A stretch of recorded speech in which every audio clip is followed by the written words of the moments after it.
services. This is the third step of scanning. By the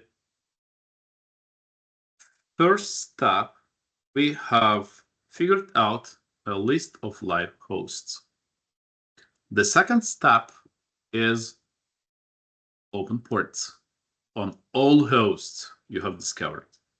And then the question, what is behind those ports? Let me show you the idea.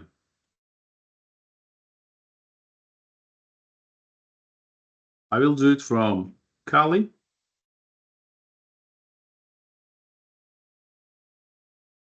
And yes, I'll perform port scanning of 2008, maybe with those default switches. Once again, Nmap switches are a must for you. You need to memorize Nmap switches. You will be asked multiple questions on exam about those switches.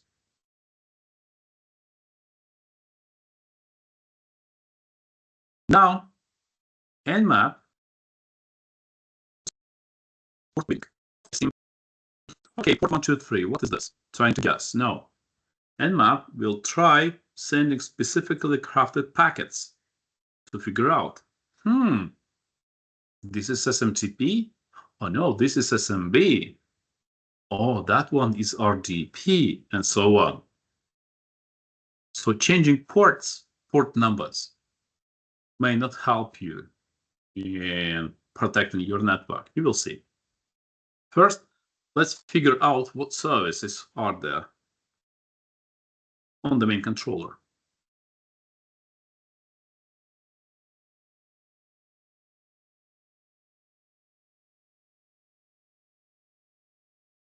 This may take 2 minutes.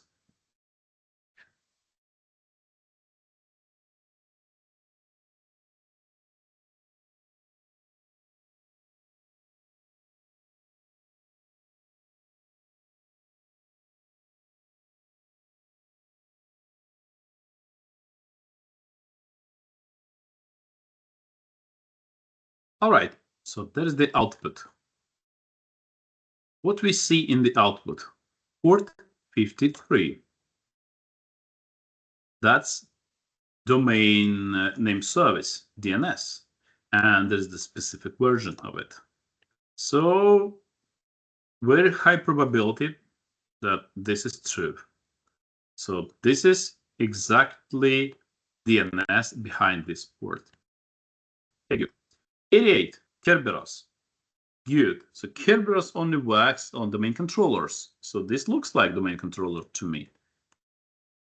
Nearby for this resolution. Okay, good. SMB port. Okay, good. Because all the domain controllers are actually file servers. LDAP, and what's next? LDAP S. It says to be wrapped like something in well, basically.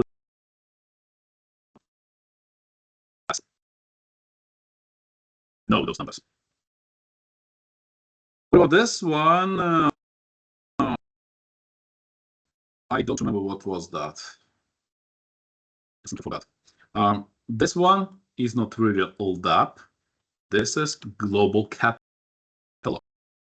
of the main controller. And this one, global catalog SSL encapsulated.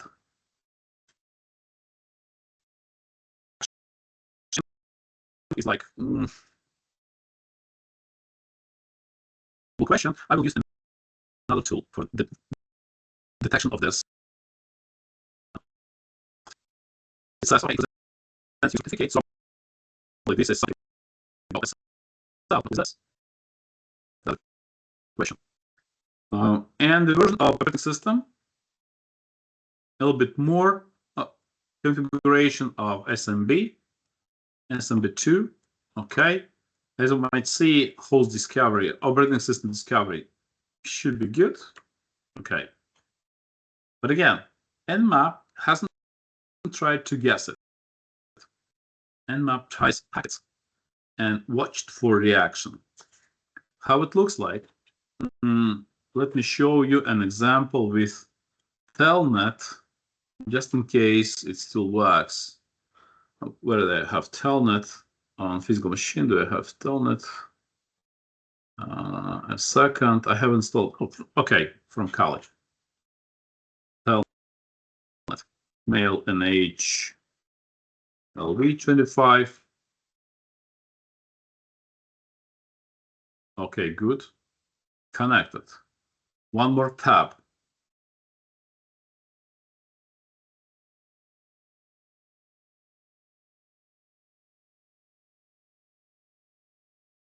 Telnet mail NH CZ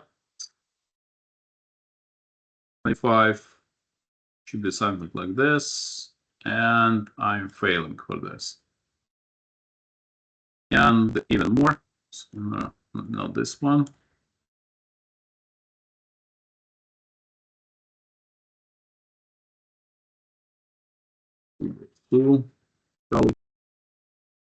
I'll check our local ISP or maybe match.com. Yeah, and as look up set query mail exchange Windows and CLV. Oh no, this is our local. Okay, let be telnet mail Windows and CLV 25. Come on, wait. Exit. Telnet mail Windows and CLV 25. What you see right now is so-called the login prompt. So the login prompt for this service looks like this. Login prompt for this looks like this. And maybe Office 365. So in us, I will do it from my physical machine.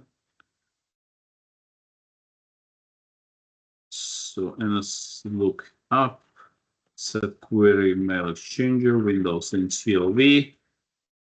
Not this one. No. I haven't specified mail exchanger in my local Active Directory. So we'll do it from other RDP. I'm trying to figure out what domain name I'm allowed to use, like not to uncover too much information.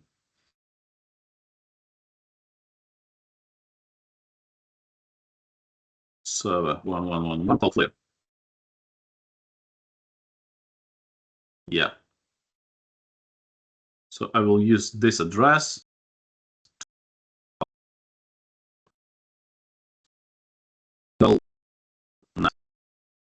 Windows and t-lv dot mailprotectionmax.com outlook.com.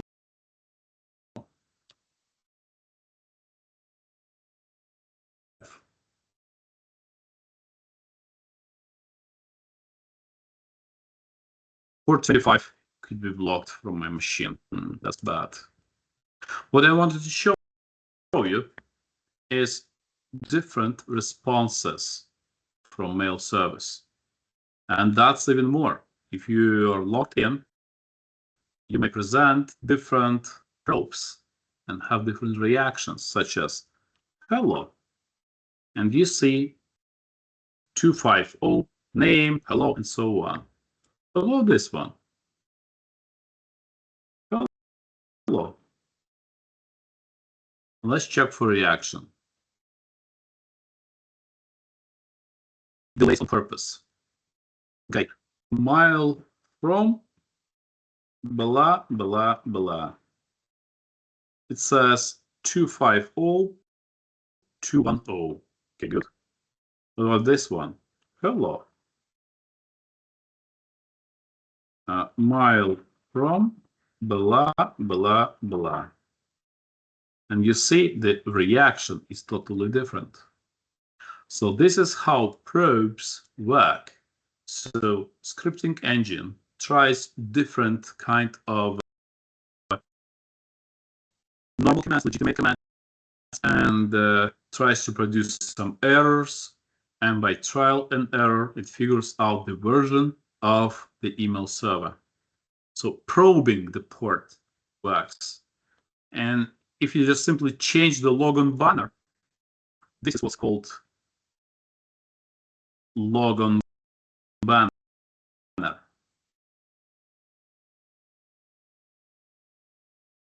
Take those banners in Wireshark, and you can interact with your victim server. And by analyzing logon banners, analyzing reaction on what you type, you make conclusion. Okay, this is really Microsoft ESMTP server. So this is called for probing. Now let me show you one more example of what's security by obscurity. This is Windows 8 with remote desktop on. So remote desktop is allowed. If you perform port scanning, you will figure out that yes, wait, like nmap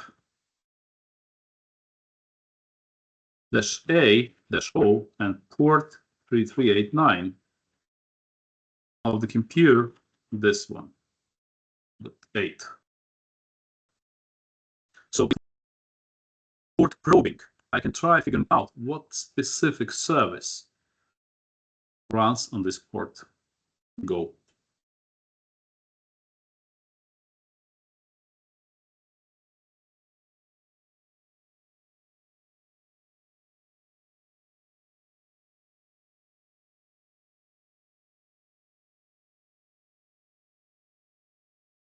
Takes too long. Let me check from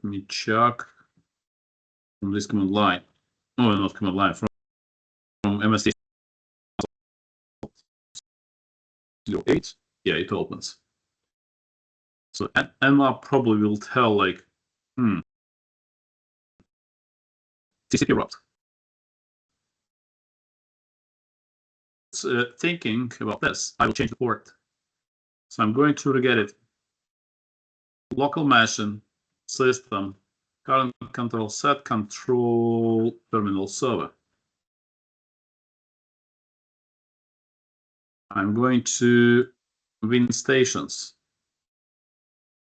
And this is RGP TCP win.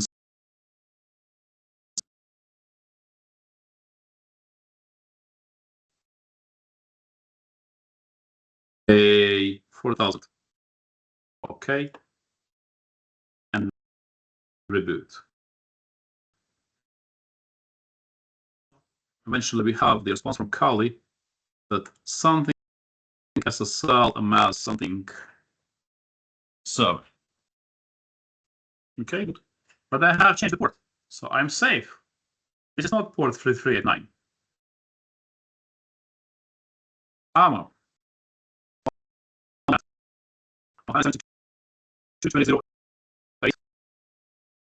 4000. Let's check. What is this?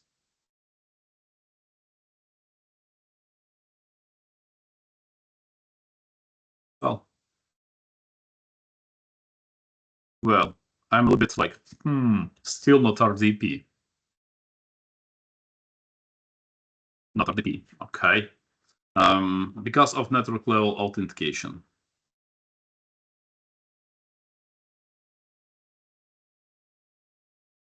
System. And not necessary to have NLA. Let me try once again. And now this is very simple. Remote desktop protocol.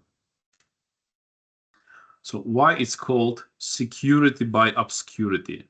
If you just simply hide this service behind different port number, it changes nothing.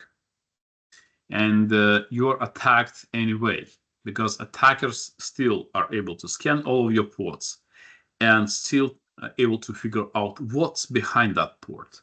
That's the global idea of port the next exercise. That was banner grabbing and so on. I suggest you learning this one because you may be asked on default TTL values and window size.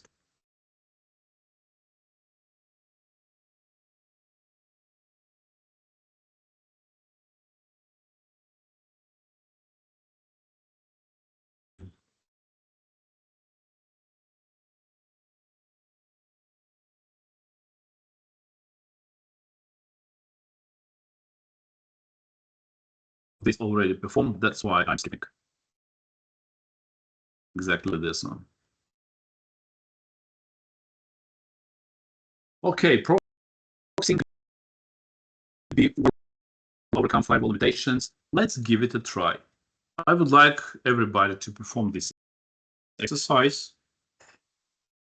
Let me check where I have it.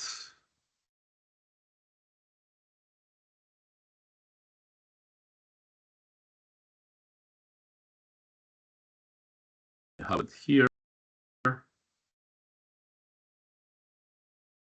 So the idea is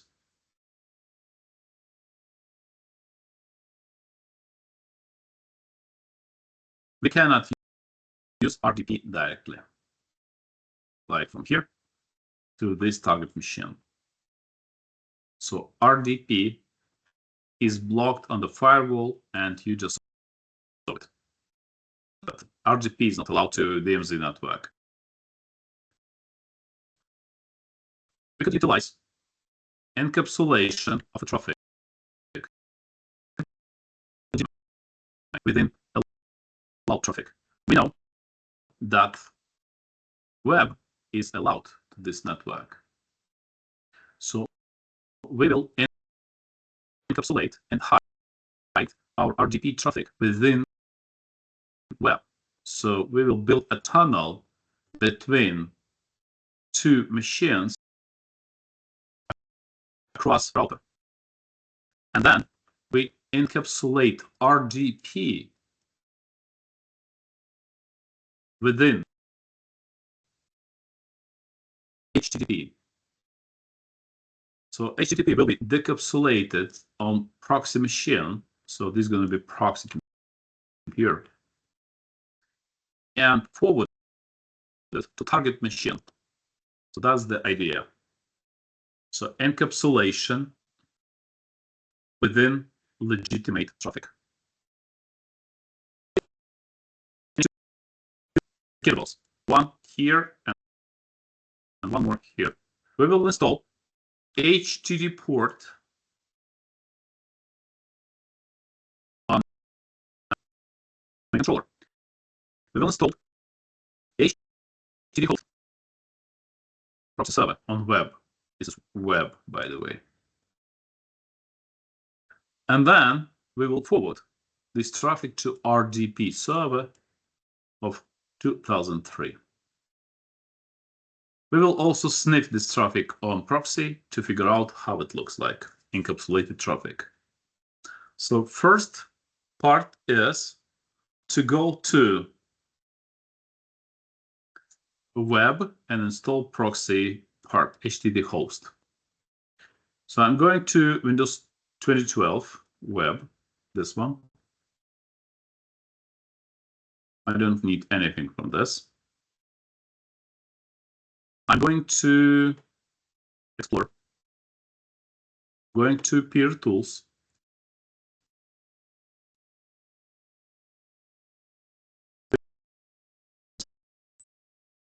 install HTTP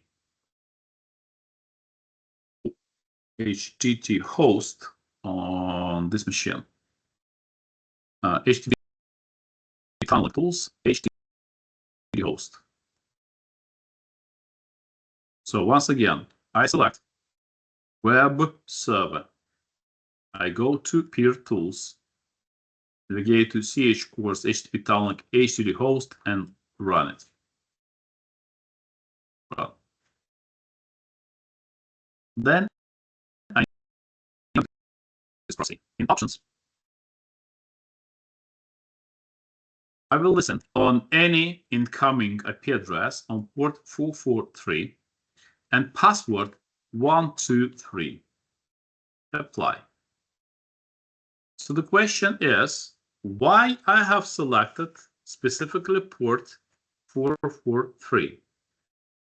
If I check Internet Information Server, our GEM website, edit by links, I will see that it listens on port 8. It doesn't listen on port 443. So port 443 is available. That's first. Second, if I go to firewall rules, I will figure out that ports 80 and 443 are available, are allowed to go from LAN network to DMZ. I understand that this is like we need to figure out in the process of deployment, yes, but to make it a little bit more simple, just simply make a declaration that ports 80 and 443 are allowed to be connected from LAN to DMZ, and existing web server only utilizes port 80. So port 443 is the best choice for proxying at the moment. So okay, anyway, I have selected port 443.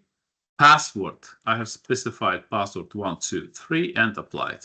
Now I'm listening for incoming connections.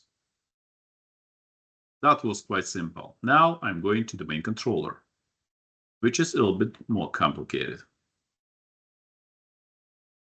On the main controller,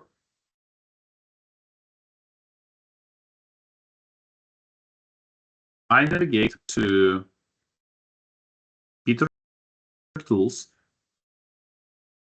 to CEHv13, to HTTP tunneling tools, HTTP port, and install HTTP port. This application will be installed, and you will see it in Start button. So it's installed by clicking Next, Next, Next, and it's here. And you need to configure this application.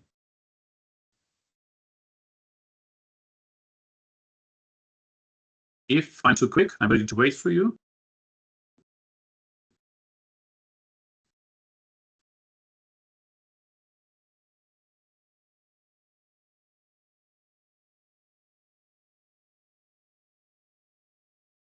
I'm going to Here Tools. In Here Tools, I'm navigating to CEHv13. In CEHv13, I'm going to HTTP tunneling tools, and I have installed HTTP port. You okay? Not clear. Wait. Right, let me check what you're doing. HTTP, you go to HTTP tunneling tools.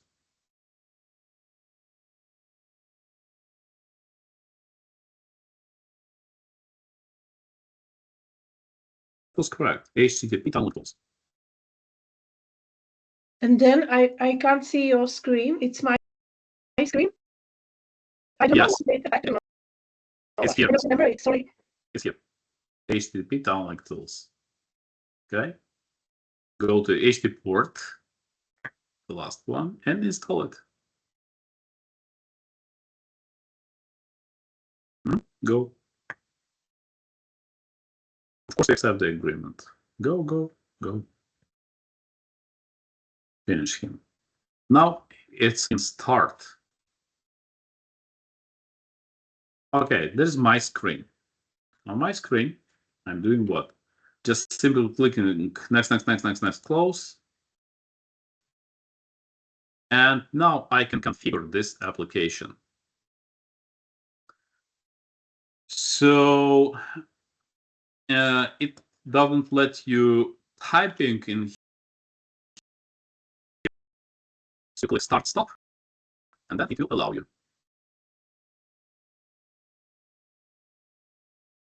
start, stop. So on proxy tab, you click start, stop. And then you can type in the IP address of your proxy, which is 10.20.2.12. The password 123. I hope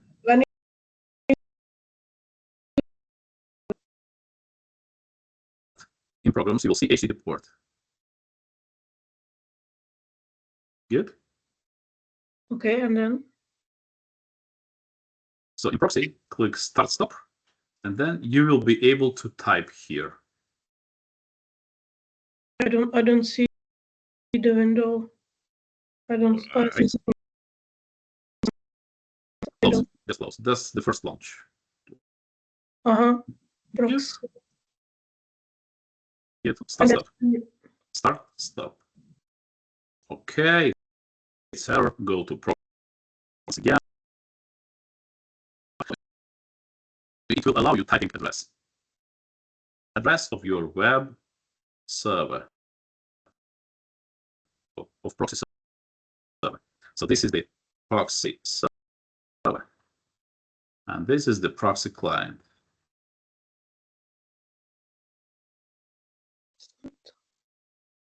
Please note the password, one and the same.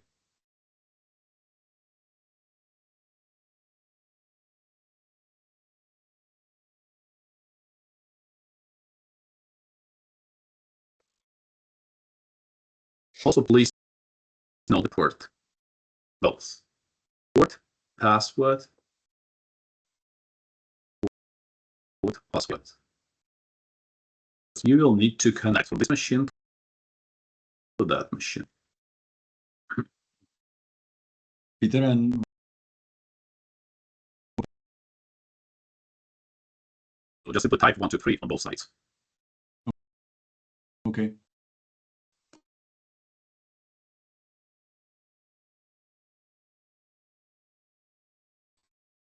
So what we have achieved, back to global picture, we basically have the tunnel between two hosts, the main controller and the web server, but we don't have the payload. What's to be packed into the tunnel? We specify RDP protocol, which needs to be encapsulated into this tunnel. For that reason, I'm going to configuration. On DC, I'm going to tap port mapping. Let me show you for you will see. And then you could repeat this. In new mapping, local port, something random, such as 1, 2, 3, 4, 5. Remote host is 10.20.0.203. And remote port is RDP 3389. So now this is some payload which can be encapsulated into web traffic. And if I select start, now it will go back. So once again, I have created new mapping, specified local port, and this is going to work like this. I will connect to localhost to port 1, 2, 3, 4, 5. And then this traffic will be encapsulated and forwarded to proxy. And then decapsulated on proxy and forwarded to RDP. Let me try if this works, just in case. So remote desktop client, I'm connecting to my own machine to localhost to port 1, 2, 3, 4, 5. Go. Not yet. I see that something is missing. Okay, what's missing probably is up there.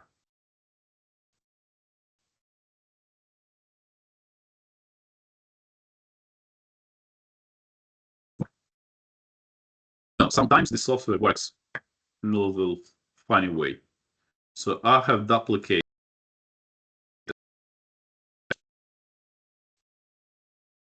clicking start and expect this to work. Yes, now it works.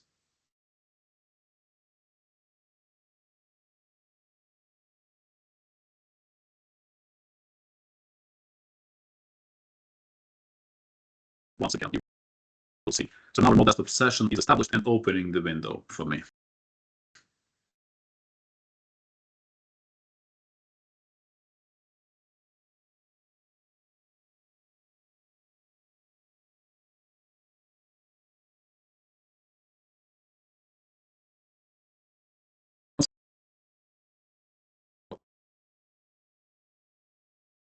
Localhost port 12345 to localhost.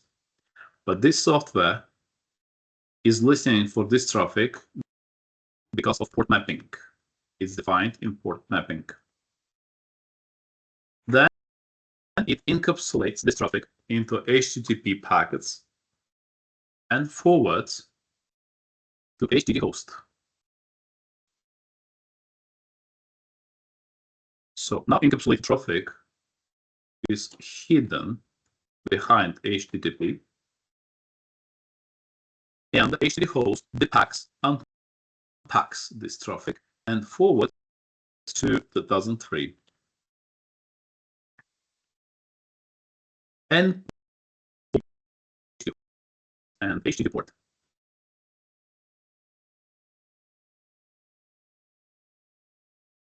As a result, I overcame the firewall, which doesn't let me go via RDP, no RDP, but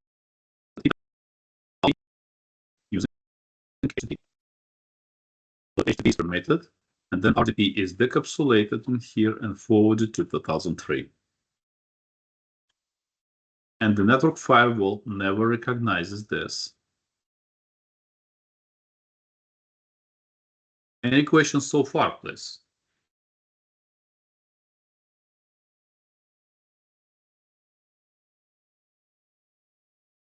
Okay, how you define the port mapping?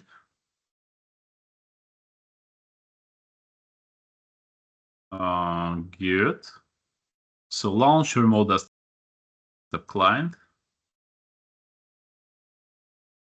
on this machine, on the main controller. Remote desktop client is MasterClass. So just simply click run.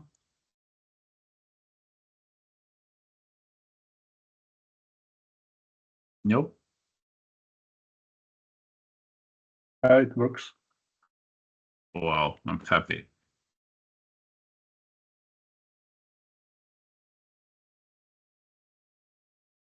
So now you could try connecting to yourself to localhost port 12345. Okay, she's not here probably.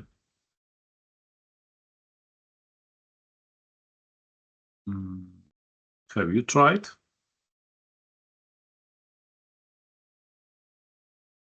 I'm happy to see this. Okay, good.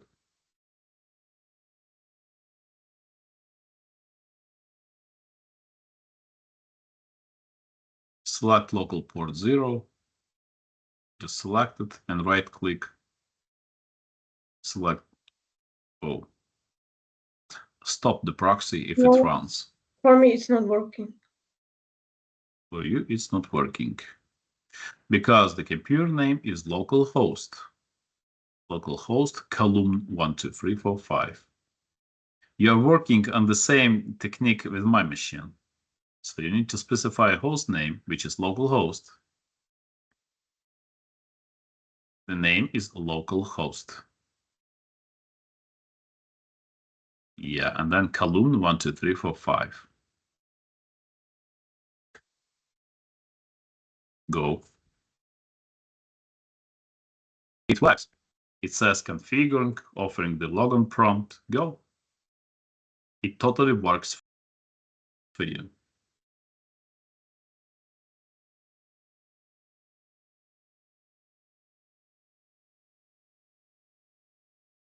CEHv13. RDP. Remote port. No. Select first.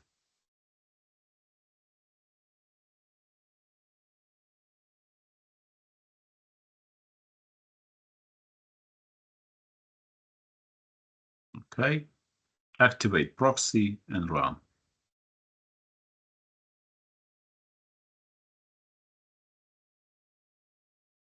Run MSTSC and go to no. Oh, it's working, yeah. But you don't need this at the moment. You need the main controller only. On the main controller, you run MSTSC and connect to local host 12345.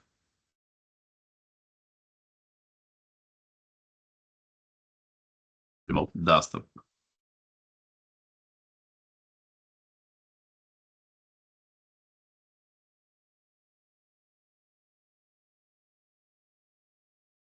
No.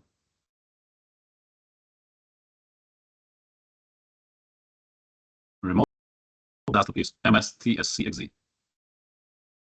Microsoft Terminal Services Client XZ. On the main controller.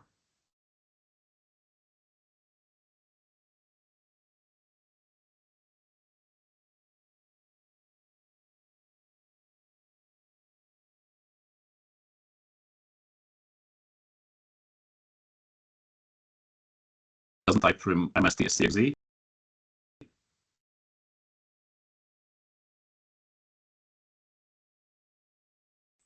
Microsoft Terminal Services Client. Terminal Services Client. No, Terminal Services Client. And you connect to localhost colon 12345.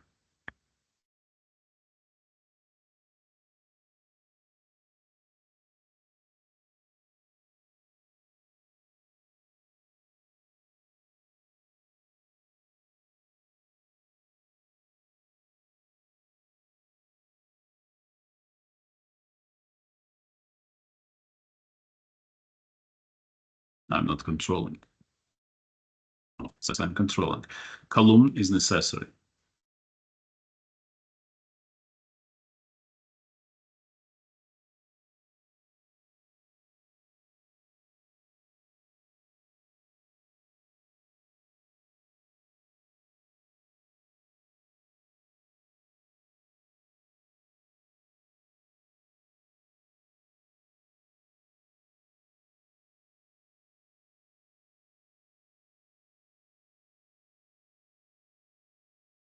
Will give you the prompt of 2003. All right, now I would like you to see how this traffic, oopsie, that's wrong client. How the traffic looks like.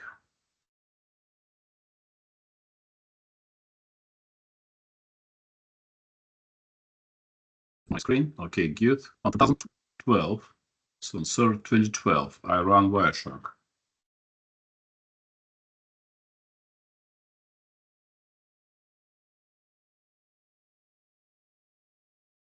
I go to Ethernet and sniff. I don't need SNMP. No SNMP. Okay.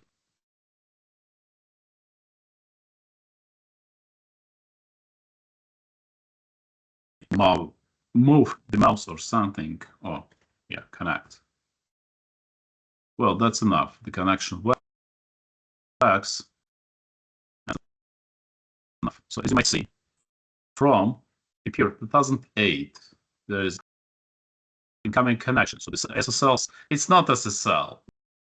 No. With the session to port 443 is established. And then the request from 2012, something unintelligent. And this is how this traffic looks like. Get. At the same time, 2012 establishes the connection to 203 to port 3389.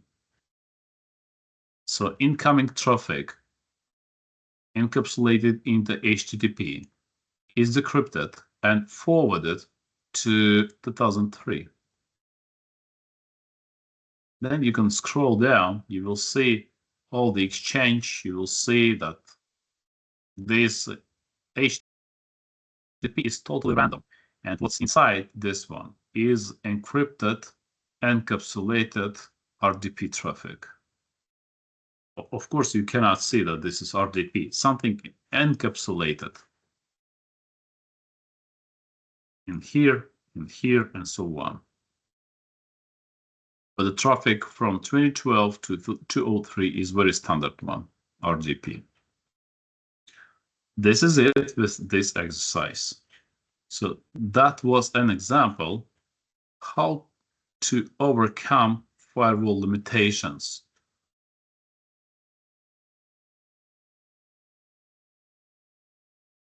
To use proxy server to get through the firewall. There are two scenarios when you need this. From outside to inside, that's one scenario. From inside to outside as well. Say you are attacking DMZ. Okay, good. And you want to download a virus from the web, but you cannot because the firewall here blocks malware. So you could establish outgoing HTTPS session, just for instance, it's not about this proxy specifically. Or you could establish proxy session to another PC, which is not limited. And then you could download malware executable from this PC to your server, or maybe the other way, without being detected by network firewall. So you could utilize ports which are not intended to be used, and you could also download executables. You could upload stolen data inside the company to outside by using this proxy.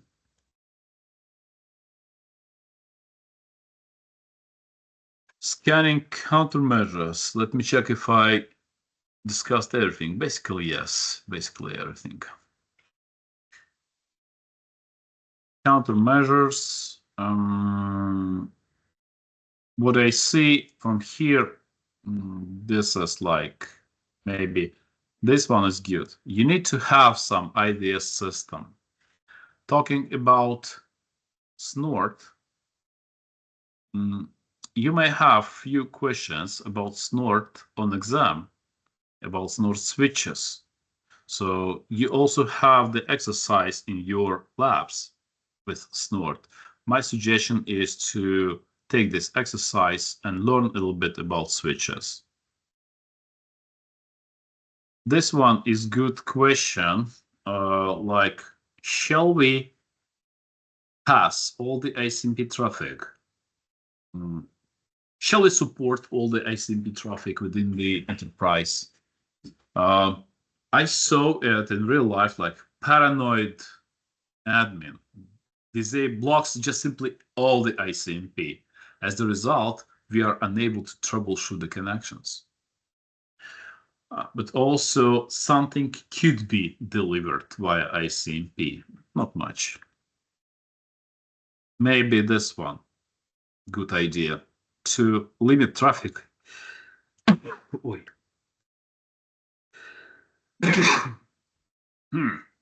To limit specific traffic to specific IP addresses. Say, maybe you could allow ICMP within subnets, but not to cross subnets or to cross to the router. So this is a good question. Where's your paranoia and where is the real countermeasure?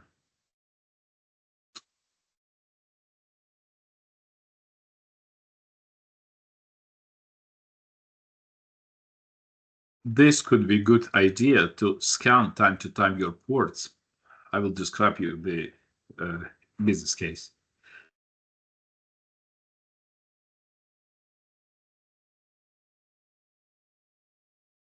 I have worked for some company, and the sysadmin was prepared for penetration test. He was informed that penetration test will be performed from outside. Okay, good. So I have asked him if he has blocked or maybe encapsulated or something else all the unnecessary ports on the firewall on the router. He said, we only allow incoming VPN connections, nothing else. So no incoming RDPs, no any other port forwards, nothing. Okay, good.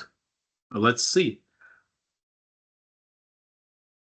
Then penetration testers figured out that 2 RDP ports are open. Say RDP1 and RDP2. I've asked this admin, what was the reason you told me that all the ports are blocked with exception of VPN? But it turns out 2 ports are open directly to RDP service. And he said the following. Yes, you see, this one was forwarded to test server. And we just simply forgot to block this port. Just simply forgot. After testing, we have tested it for a month or something, and then we just simply forgot to remove it. And second one was destined for partner server, for partner connections from another country. And he said, I cannot figure out their email addresses or phone numbers to contact them and to establish secure connection. So basically, my question was, you told me that everything is blocked, but it turns out that this is not true. He said, sorry, I was not, it wasn't intended to confuse you. I just simply forgot about this.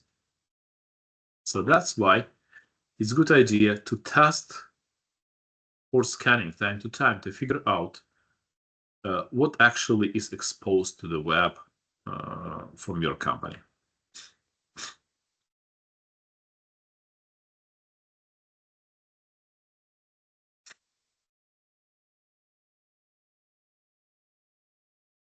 This one not going to work because port probing resolves everything.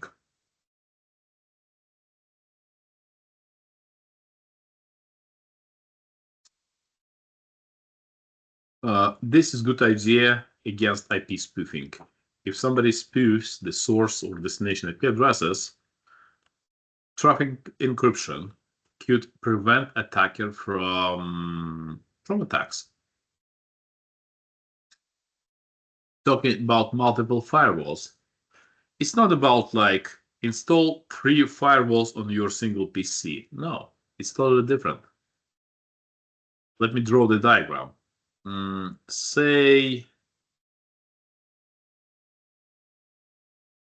this could be a good idea. For this schema, add one more router and perform traffic filtering destined to the internet on this router, and perform traffic filtering across VLANs on this router.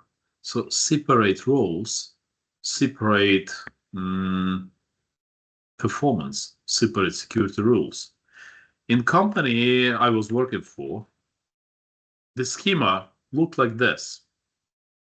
So one and the same router was connected to all networks and the internet. As a result, when we were under attack of distributed denial of service from external source, this router got overloaded to, say, CPU was loaded to 100%. and internal communications got stopped. Well, since then, we have moved to a separate schema of routers. So when distributed denial of service actually hits the target, only this router is the victim for this attack. Internal network continues working, and all the traffic works well. One more countermeasure. Here we have published, in my company, we have published port 80 and 443 for specific production system, which is web system, for outside users. But then it was like something portal company com. And the IP address was resolved to say 1234. Then we have moved to Cloudflare, and now this name is being resolved to Cloudflare IP addresses. And then Cloudflare forwards this traffic to this IP address. So attackers are limited in their capabilities of detecting the real IP address of our company. So 2 countermeasures were implemented, basically.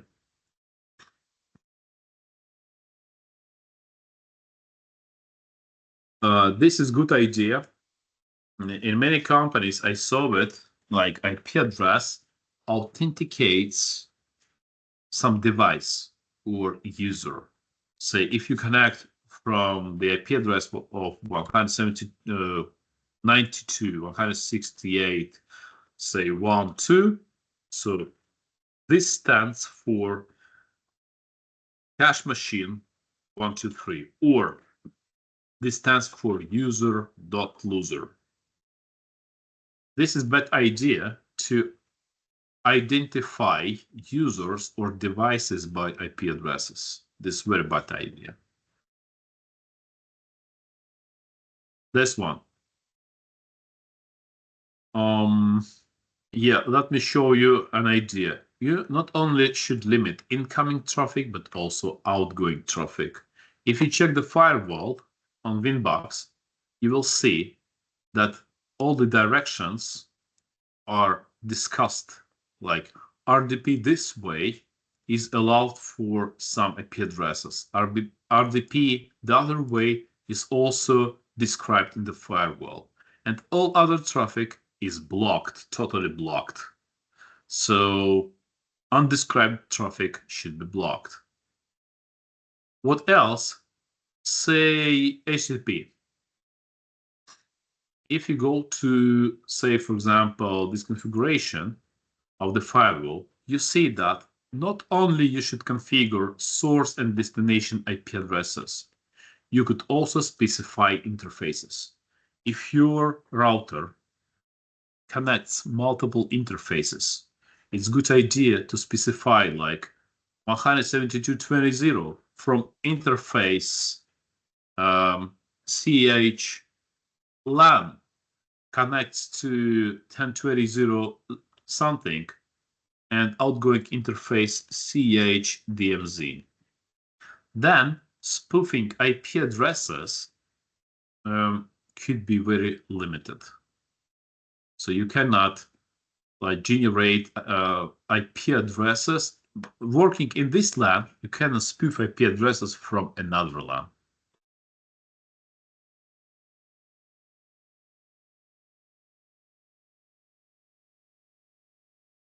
Next.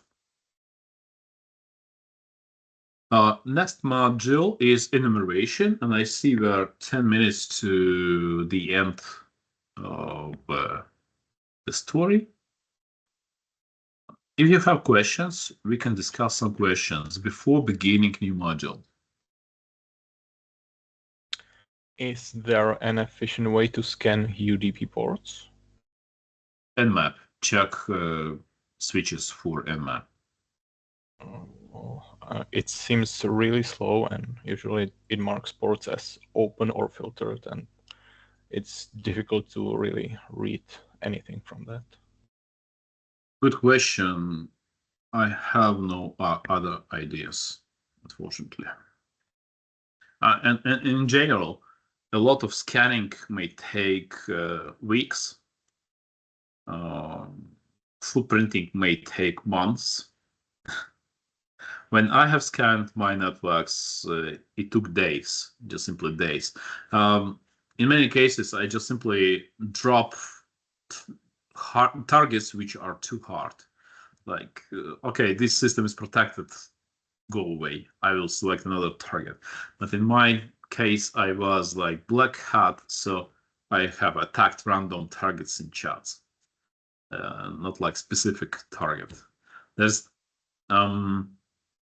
are two ways of attacks. Like, you specify random targets, you select the IP addresses of some range and try finding something easy to be intruded, something very simple, or what is called advanced persistent threat, APT.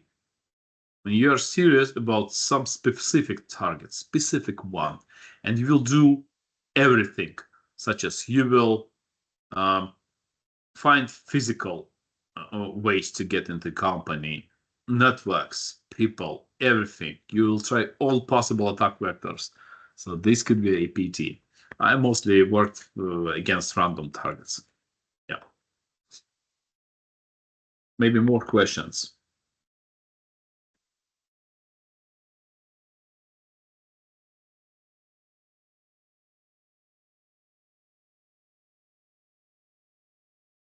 Okay, let me spend a few minutes on the last type of scanning, which is dedicated to separate module.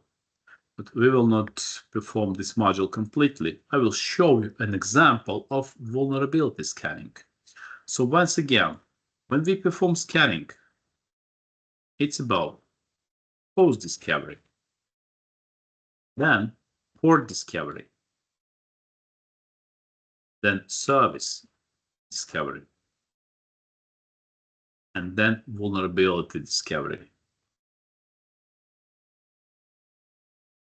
Say you have figured out that this specific port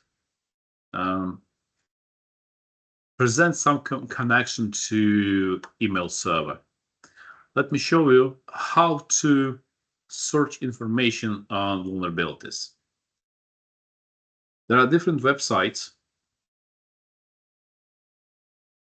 designed to collect information on vulnerabilities, like this one, seclists.org. Let's figure out how many vulnerabilities were posted in April. Okay, 10 vulnerabilities in Brocade. Thank you very much. Palo Alto deep inspection, Apple, Mac OS. Okay, good. What about March? Sandbox escapes. Post request to UPS system. Yeah, nowadays UPSs are managed from the web. I see. What is this? Cross-site scripting, SQL injection in this application. Free bypasses of Ubuntu unprivileged username space. Whoa. Okay. I'm trying to find something what is interesting for me.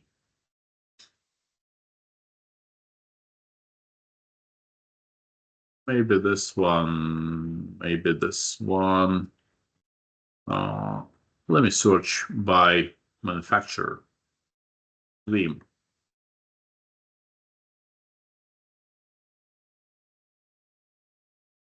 No.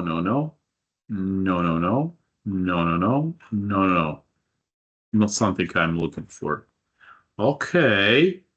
So I'm going to another website, CEHv13.com. Let it be by date. Let it be like January 2025. And list of CVEs and together with their scores, The top score is 10. Let's read about this vulnerability. There could be some description, but don't expect to have a working exploit publicly available for everybody. For most important, most dangerous, and most critical vulnerabilities, exploit codes are available on black market only. But still, this is interesting to read about this. Once again, what about Vim as a product? Go. Okay, they have something interesting. This one, server-side request forgery, directory traversal. Not interesting, not interesting. They had really dangerous ones. Let me read. CVE, management agent machine, conditions, agent is authorized, remote code execution. This is good. This is very interesting. Let me read about this vulnerability. More information, IDs, knowledge base article, and so on. This is important if you can figure out a list of applications running on your victim's system. Sometimes it could be more simple. Like, for example, on attacker machine, I will launch one specific vulnerability analyzer. I'm looking for my attacker machine. Where's my attacker machine? This one. So in peer tools, maybe I will find something interesting. I don't know. Vulnerability scanner. Yeah, Eternal Blues. Let me show you how it works. You may remember Eternal Blue attack or WannaCry virus. If you don't remember what's that, you could just Google about WannaCry.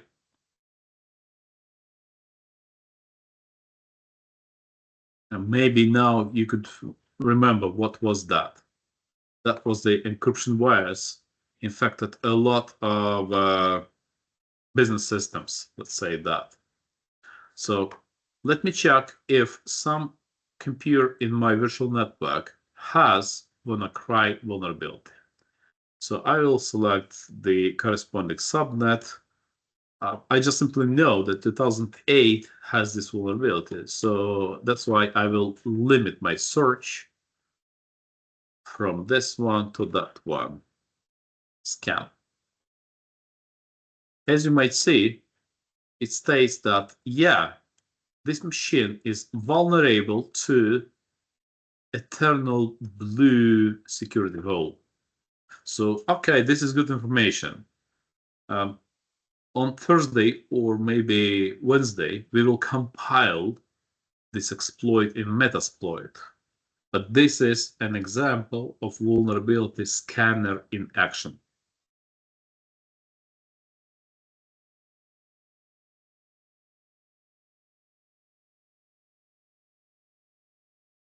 On exam, they may ask you what could be the websites which publish information on the latest CVEs, such as CVEdetail.com, such as seclist.com.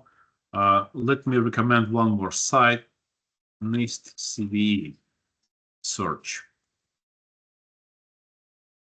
National Vulnerability Database of United States also could be mentioned on exam, and you need to know this website. My suggestion is to visit this website and learn about this vulnerability database.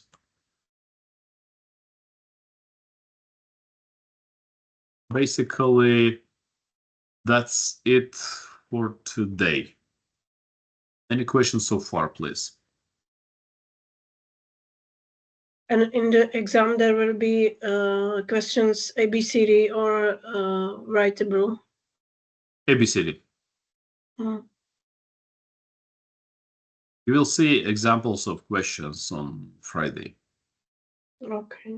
So this is just a multiple choice, sometimes a single choice, in most cases. But for multiple choice, this is, check boxes. Select all the switches for Nmap, which are required for the following attack. And you need to specify like 2 switches out of 4, which are the right ones. For radio button, this is much more simple. Like you are presented the screen of Wireshark. Please select what is going on the screen. Like computer A attacks B, B attacks A, or something else. All right, so exam, that's for Friday, not for today. Any questions so far for today, please? Was it hard?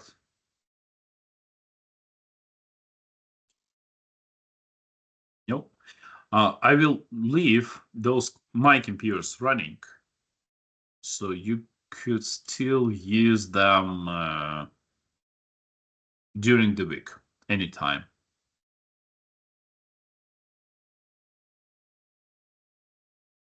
If there are no more questions, well, it's done for today. See you tomorrow at 9 a.m. Good. Yep. Okay. Thank you very much. Thank you. See ya. See you See you. tomorrow. See you tomorrow. Yeah. See you, Peter. Okay, see you tomorrow.